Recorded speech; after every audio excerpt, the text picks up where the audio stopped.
Hey you guys, here to give you my Vikings Season 1, Episode 9, Season Finale review entitled All Change. So yeah, pretty much, this shouldn't take me, long to review. So pretty much, this episode, there's a big, you know, plague that hits Kattegat while Ragnar and company are away.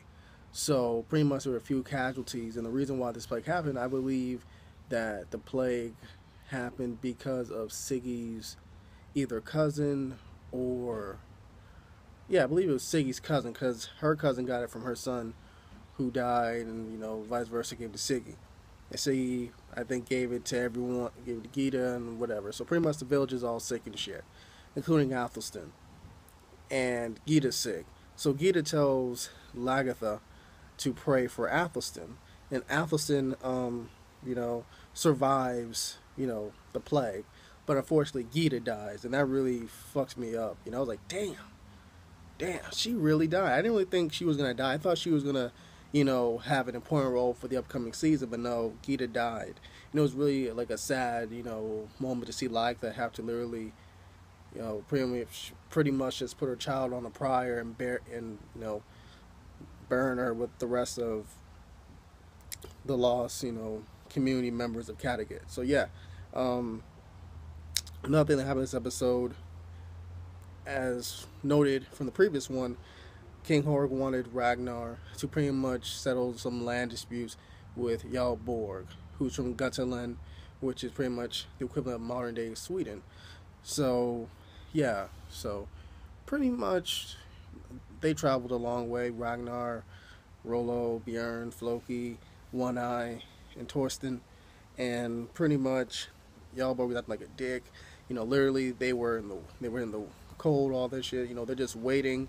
And he's just celebrating. He's feasting with his people. They're not even offering them food or warm clothing or to get warm by the fire. Eventually, he does whatever, and he's all saying to Ragnar, if you're one of like King Horik's like messenger boys, whatever, trying to make a deal with me or something, or him, or just tell him pretty much, I'm not making any deal, I'm not compromising, it's my land. And then Ragnar's like, why are you like so into humiliating him? You know what I mean? When he's trying to make peace with you. And Borg is like, if I defeat him, wouldn't that be even more humiliating him?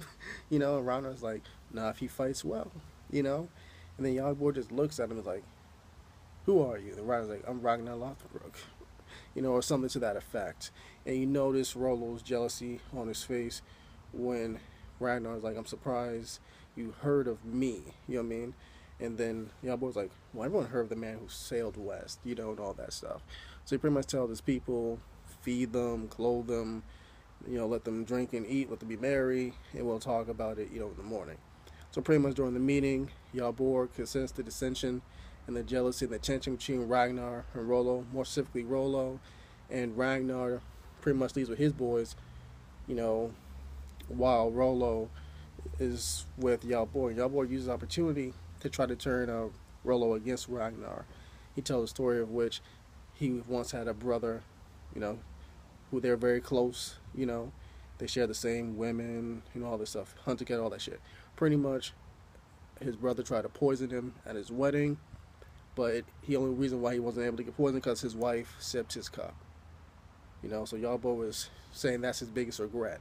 So eventually, I think he gorged his brother's eyes out, and he was put to death. And Rollo says, well, my brother's not like that, And Yalborg is like, yeah, your brother's a great warrior and man.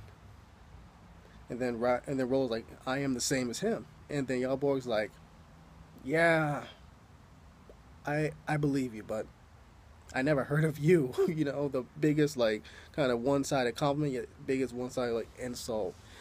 So yeah, so pretty much eventually Ragnar meets the character of Aslog, and Aslog apparently has very legendary parents. I think her mom is Brynhild or Brynhild, who was a legendary shield maiden. Her father was Sigurd, the one who killed the snake. Forgot the snake's name. But anywho, yeah. So we're introduced to this character by Torstein and One Eye pretty much checking up on her, checking around while she's taking a bath, and her and Aslog's little shield main protectors don't take too kindly to this shit, and they cut a mother. I think they cut both their cheeks, you know, at one point, or at least Torsten's cheek.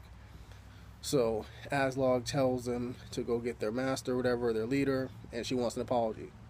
And Ragnar's like, tell her that I want for her to come neither dressed nor undressed, neither hungry nor full, neither in company nor alone.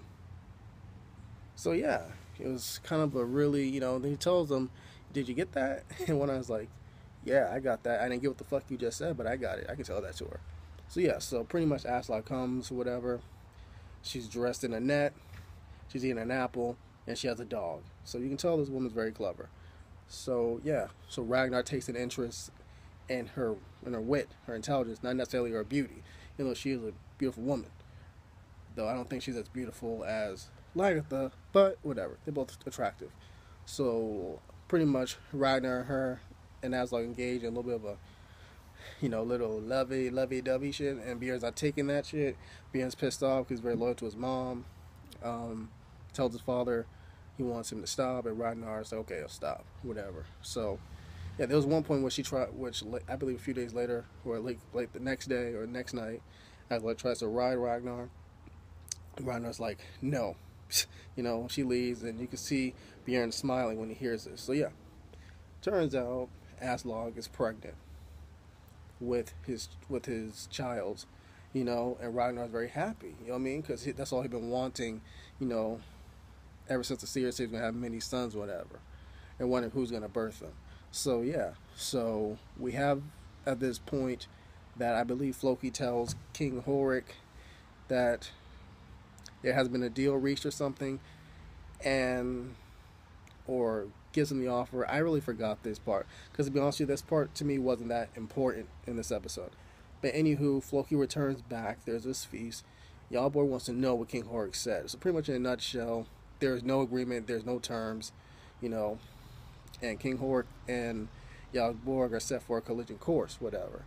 And eventually, after that feast, Rollo agrees to side and fight with Yalborg against both his brother Ragnar and King Horik. So yeah, that's pretty much all I have to say about Vikings. The season 1 finale of Vikings, entitled All Change. So yeah, besides that, I believe the last thing that happened was a raven appeared, like in Bjorn's window, right when Ragnar was heading to Aslog's room, and the last image you see is Ragnar pretty much, his head is on her womb, and he's listening to the baby move. So yeah, that's pretty much all I have to say. Thank you for watching this video. Sorry for the sweating. Once again, hot as fuck, summertime. And yeah, like the video if you can, subscribe to my channel, write some comments down below if you can. Adios.